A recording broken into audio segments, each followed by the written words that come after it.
Hey guys, welcome back to our channel. మన ఇస్రో ప్రపంచ దేశాలని మరోసారి ఆశ్చర్యపరచబోతుంది. మనం అంతరిక్షంలో ఉన్న 3వ దశకి చేరుకున్నాం. ఇప్పుడు సొంత ఇండియన్ స్పేస్ స్టేషన్ నిర్మాణానికి సిద్ధమయ్యాం. ఈ ప్రాజెక్ట్ ద్వారా ఏమవుతుందంటే యుఎస్, రష్యా అండ్ చైనా లాంటి దేశాలతో మనం స్పేస్ మిషన్స్ లో గట్టి పోటీ ఇవ్వగలం అన్నమాట. సో టాపిక్ అయితే చాలా ఇంట్రెస్టింగ్ గా ఉంటుంది. So let explore more about this amazing journey.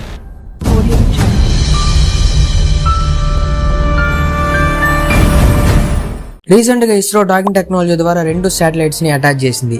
ఇది చాలా కంట్రీస్ ఆల్రెడీ అచీవ్ చేశారు, కానీ మనం సెల్ఫ్ రిలయంట్ ద్వారా సాధించడం మనకు ఒక ప్రౌడ్ మూమెంట్.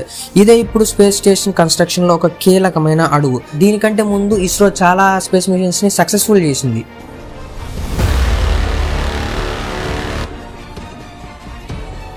2008లో చంద్రయాన్-1 మిషన్ ద్వారా మూన్ పైన వాటర్ ఉన్నాయని ఫర్ ది ఫస్ట్ టైం మనమే కనిపెట్టింది. చంద్రయాన్-3 సక్సెస్ఫుల్ అయింది అండ్ ఆదిత్య-L1 సోలార్ మిషన్ కూడా సక్సెస్ఫుల్ అయింది. ఇస్రో ఇప్పటి వరకు చేసిన స్పేస్ మిషన్స్ అన్ని ఆల్మోస్ట్ సక్సెస్ఫుల్ అయ్యాయి. ఇవన్నీ మనకు ఒక ఇన్స్పిరేషన్ గా ఉంటాయి అన్నమాట. మన ఇస్రో కూడా ఒకప్పుడు ఎన్నో అవమానాలు, ఫెయిల్యూర్స్ కూడా ఎదుర్కొంది. చంద్రయాన్-2 పార్షల్ ఫెయిల్యూర్ వల్ల మన ఇస్రో టీం చాలా డిప్రెస్ అయిపోయింది. కానీ ఇస్రో టీం ఎప్పుడు వెనక్కి తగ్గలేదు. పట్టుదల వల్లే మాస్ మిషన్ చాలా తక్కువ ఖర్చుతో పూర్తి చేసాం. ఇప్పటి వరకు ప్రపంచ దేశాల్లో 3 కంట్రీస్ కి మాత్రమే స్పేస్ స్టేషన్ ఉంది. రష్యా, చైనా అండ్ యుఎస్ఏ వాళ్ళకనమాట. ఇప్పుడు మనది 4వది. భారతదేశం 4వది. మన Indian space station unique features వల్ల ఇది ఒక టర్నింగ్ పాయింట్ అవుతుంది. ఇది 2035 నాటికి పూర్తవుతుందని ఇస్రో టీం చెబుతుంది. ఇది సెల్ఫ్ సస్టైనబుల్ గా ఉంటుంది. లోయర్ ఎర్త్ ఆర్బిట్ LEOలో దీన్ని ప్లాన్ చేశారు. అంటే మనకు చాలా దగ్గరగా ఉంటుంది. అంటే దగ్గర అంటే మరీ దగ్గర కాదు, అదే స్పేస్ లో కొంచెం దగ్గరగా ఉంటుంది అనమాట. ముఖ్యంగా స్పేస్ రీసెర్చ్ మరియు హ్యూమన్ హ్యాబిటేషన్ కోసం ఉపయోగిస్తారు. ఇది తయారు చేయడంలో కూడా చాలా స్టేజెస్ ఉంటాయి. స్టెప్ బై స్టెప్ అన్ని స్టేజెస్ కంప్లీట్ చేసి అన్ని శాటిలైట్స్ ని డాకింగ్ చేసి కంప్లీట్ చేయాల్సి ఉంటుంది. Indian space station lower earth orbit LEOలో ఉంటుంది. అంటే ఎర్త్ నుండి 300 to 500 కిలోమీటర్స్ ఉంటుంది. Indian space station module structure లో ఉంటుందని ఇస్రో టీం చెప్తుంది అనమాట. ప్రతి మాడ్యూల్ కి ఒక ప్రత్యేకమైన పర్పస్ ఉంటుంది. అంటే మాడ్యూల్ అంటే నథింగ్ బట్ ఒక క్యాబిన్ ఆర్ రూమ్, ఒక క్యాప్సూల్ టైప్ లో ఉంటది. అబ్బా ఇదిగో ఇక్కడ చూపిస్తాయి చూడు.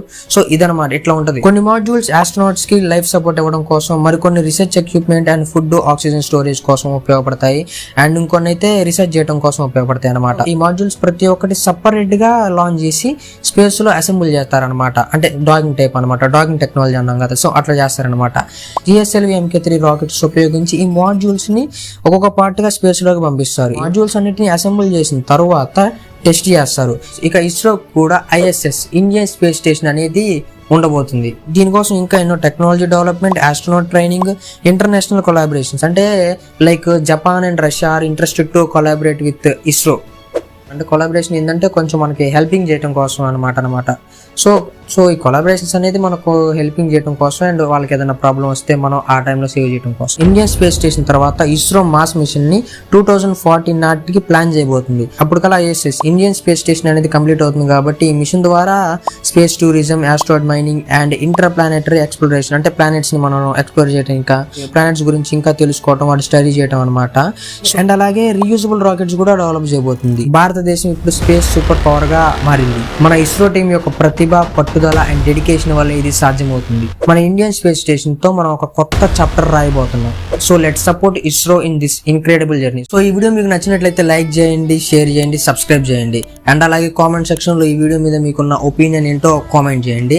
ఏ కామెంట్ చేయాలో అర్థం కాకపోతే జస్ట్ మన ఇస్రో వాళ్ళ కోసం అయినా సరే ఇస్రో అని కామెంట్ చేయండి మా. అండ్ అలాగే నేను నెక్స్ట్ వీడియోలో ఇంకొక ఇంట్రెస్టింగ్ టాపిక్స్ తో మీ ముందుకు వస్తాను. సో సపోర్ట్ చేయండి. అండ్ అలాగే ఈ వీడియో మీద మీకు ఏమన్నా డ్రాబ్యాక్స్ ఉంటే అది కూడా కామెంట్ చేయండి. సో అది మ్యాటర్. అండ్ అలాగే ఈ వీడియో చేయడానికి నేను చాలా కష్టపడుతున్నాను. సో సబ్స్క్రైబ్ చేయండి, షేర్ చేయండి మా. నెక్స్ట్ వీడియోలో కలుద్దాం.